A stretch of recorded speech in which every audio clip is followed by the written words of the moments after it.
So if you watch my channel very much, you know I have sort of a signature intro to my videos where I walk up, smoking a cigar, whatnot, kind of do an intro to the video there. I was planning on doing that again today, but unfortunately, I was bringing my stuff up here and laid my cigar on the table, moved a bag, it fell over. I did not know that and ended up walking all over it. And that was a good cigar too. Perfect draw, nice creamy smoke. What are you gonna do? Let's get started. So as promised in the previous video, we're gonna go over my kind of winter EDC slash 1911 EDC. This is one of my main carry guns right now. I've put quite a few rounds through it, got it broken in a bit more than you've seen in the last video, and so far it's performed flawlessly. It's been about 400 or 500 rounds since I had any issue, and I think I've only had one issue with a round failing to chamber all the way in this gun, and that was on like the third magazine on a brand new gun. So since then I have soaked it down with ballistol several times and put some Militac on it that I got from JunkFoodZombie. It's a shameless plug for JunkFoodZombie's channel there, and Militac. So it's running pretty smooth now. I may take a few shots with it this morning. Brought my steel target today. Well, I'll definitely take a few shots with it, but I may show you. Brought my steel target, like I said. Brought 150 rounds of ammo. But let's take a look at what else I carry on my person on a daily basis. And just a quick side note, in a future video, maybe in a couple weeks, I'll do another EDC type of video on what I carry in my vehicle with me, not just on my person.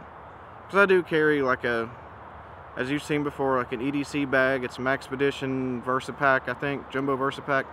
But I also carry another bag that has, like, I guess you could call it some survival items. I don't want to sound like a crazy prepper. Not that preppers are crazy. Some of them are. Most aren't. But you do need to be prepared because anything can go south at any moment. But we'll talk about that later. Now let's take a look at what I carry on my person every day. Now on to what I carry on my person on a daily basis. Some of these are duplicates. I don't always carry like 2 flashlights with me. I don't always carry 2 knives with me, although I think I probably will start doing that. So first and foremost, I carry a gun, obviously, whether it may be this 1911 or a Glock 26, 43, and I carry backup magazines. One of the downfalls of 1911, single stack. Got about 7 or 8 rounds usually. You can get 10, maybe more than 10, I don't know. If there's more than 10 magazines out there, either I haven't seen them or they're not very reliable and people don't talk about them much. But I use Wilson Combat magazines or the Ruger mags that came with this. I believe the Ruger mags are made by Checkmate, not 100% sure. I think that's what JunkFoodZombie told me. And you can believe everything that dude says. But these are Wilson Combat 47D 8-round mags. Carry Federal 230 grain HSTs.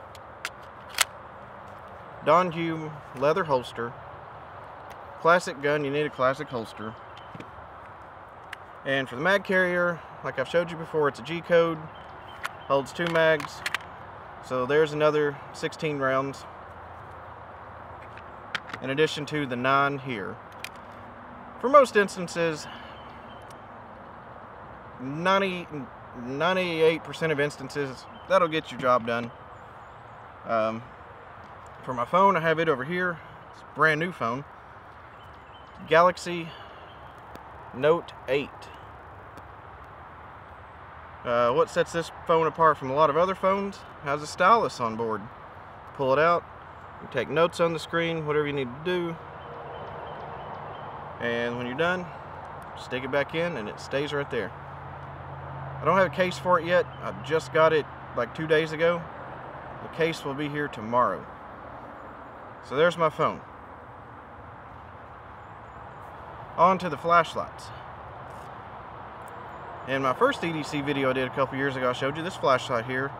It's an Olight S10R Baton. It's 400 or 500 lumens, I think, on the max setting, and it's got 3 or 4 different settings. It's rechargeable, magnetic. Stick it on the base.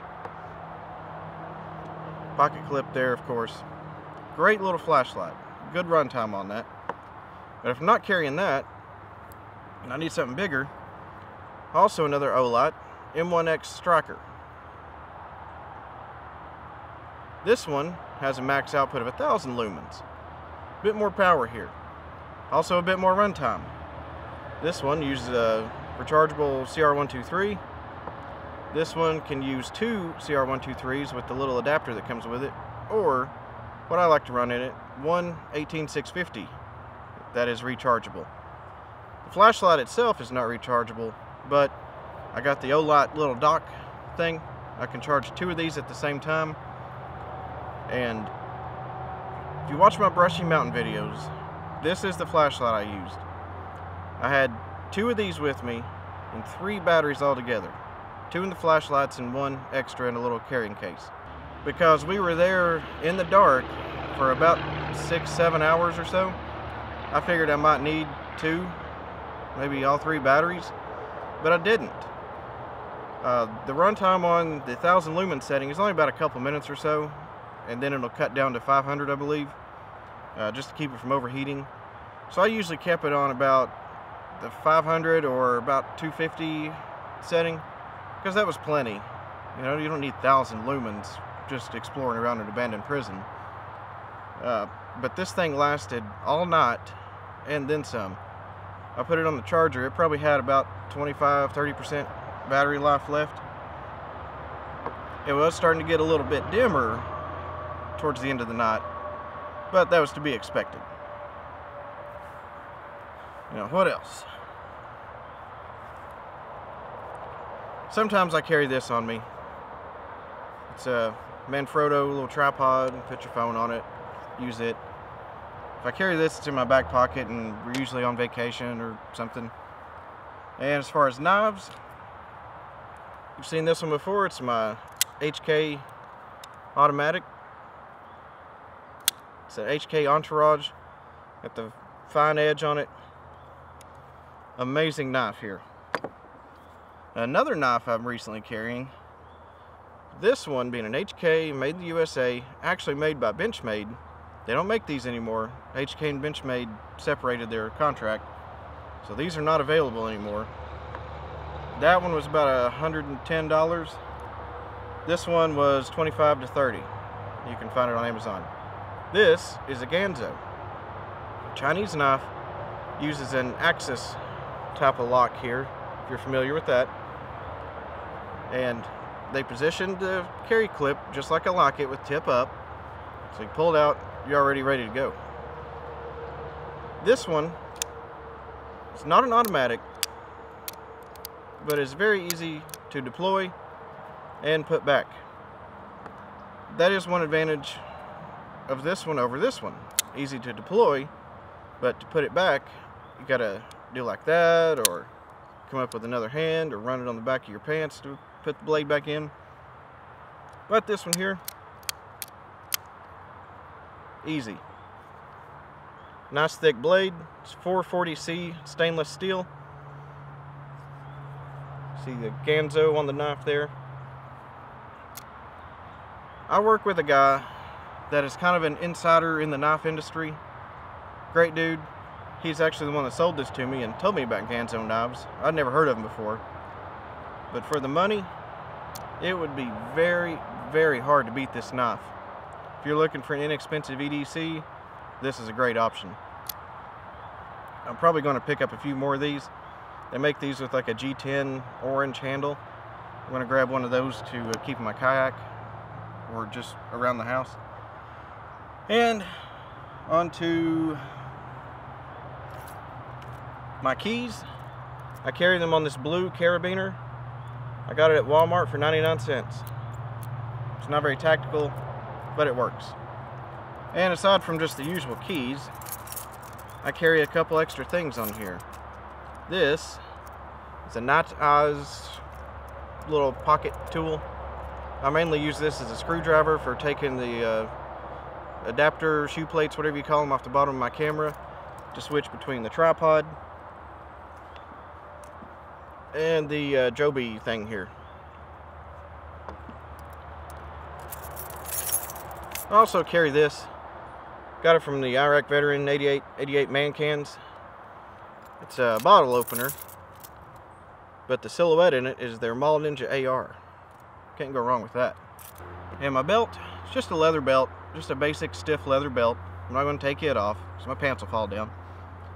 Wallet, it's a Swiss Gear zippered wallet. I used to carry a different leather wallet. You've seen Pulp Fiction, you know what I'm talking about. But this one, I like the zipper on it because it keeps your stuff from falling out. And most importantly, last but not least, two things here. These pants I'm wearing, I found these a few years ago. I get them at Walmart.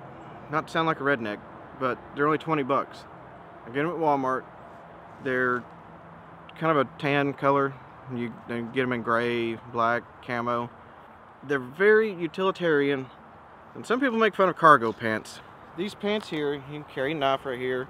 I got Velcro. Down in this pocket, I carry this. And over here, in this long pocket here, if I don't fall over, I carry Rat's tourniquet. Let's lay these on the table here and take a closer look. So this is a trauma pack made by Adventure Medical Kits, and it's got Quick Clot in it. If you do any type of outdoor activity, shooting, or just daily life, I think it's important to carry one of these. Comes with a Quick Clot 25 grams, trauma pad 5x9, pair of gloves, some duct tape, bandage, dressing gauze, another dressing gauze, conforming gauze, antiseptic wipe, and resealable bag for bio-waste and sucking chest wounds. This resealable bag, that is very important to have. If you got somebody that's bleeding out all over you, of course you want your gloves on, but you're going to have bloody rags and medical waste.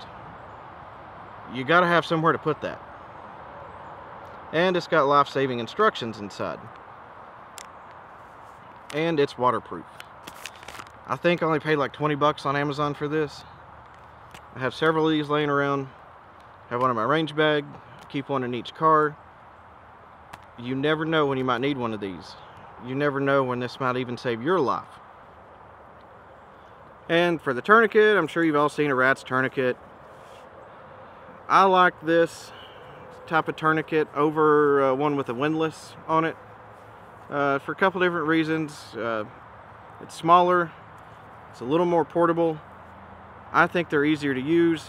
I think they can work better, and they're much lighter, and you can get them up higher. If you get shot in the leg or something, or whatever, you want to get these as high as possible on the limb. For those that may not know, in my day job, one of my duties is to teach first aid and CPR classes, bloodborne pathogens. I know a little bit about CPR and first aid, what to carry, how to carry it, how to use it. If you're going to carry one of these, it's important that you know how to use it. And especially if you're going to carry one of these, you need to know how to use it. They come with instructions. There's plenty of YouTube videos out there. James Yeager does a good one on using this tourniquet. And not to bring down the video a bit, but I had an acquaintance that, if you've seen JunkFoodZombie's video, one of his most recent videos, you'll know what I'm talking about. I'll link it down below. He passed away from an accidental gunshot wound. This young man, he was only 22, if I'm not mistaken. He actually shot out here quite a bit. He had a YouTube channel called Muscle Memory. I may link it below too. I don't know the details of the accident. And I don't know if he had anything like this with him, or if it would have even helped. But he was a great young man, very knowledgeable, training to get in the Navy, wanted to become a Navy SEAL. How can you go wrong with that? Unfortunately, he, like I said, had an accidental gunshot wound. I don't know any of the details, but he did lose his life. And the memorial service is today, as a matter of fact. So I'm sure you'll be seeing this video later, but keep his family in your thoughts. So that is what I carry every day, for the most part. Some days it swaps in and out. But let's end the video with a bang.